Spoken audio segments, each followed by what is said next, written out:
આ દુનિયા થાય છે ઇંગ્લિશ અને હું એની ગુજરાતી. હા, આ દુનિયા થાય છે ઇંગ્લિશ પણ હું તો છું એની ગુજરાતી. હા, બધા મને પૂછે હાવ આર યુ અને હું સામે પૂછું કેમ છે. તો ઉઠે છે બધા અને જાતા હોય છે કરવા પિલાટે અને ઝુંબા, પણ રોગ તો મટાવતું હોય છે ફક્ત આપણું યોગા.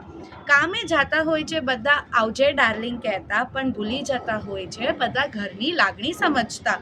જમતા હોય છે બધા સેલડ વિથ સાલસા, પણ પોષણ અને તાકાત આપતું હોય છે આપણું રોટી દાળ ભાત શાક અને અડદિયા. જમીને કામ કરવા લાગતા હોય છે જેમ કે એના વગર ના ચાલશે આ દુનિયા. પણ કોઈ માટે રૂકતી નથી આ દુનિયા અને અસલી મોજ તો આવે જમીને નશા ભરેલી ઊંઘમાં.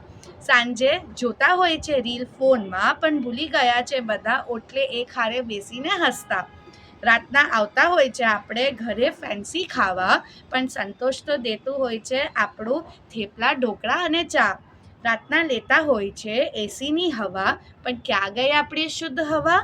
બસ આ ઇંગ્લિશ દુનિયાએ ભાંગી નાખ્યા છે આપણા મૂળિયા. આ દુનિયા છે ઇંગ્લિશ ને હું તો એની ગુજરાતી. હા, થેન્ક યુ.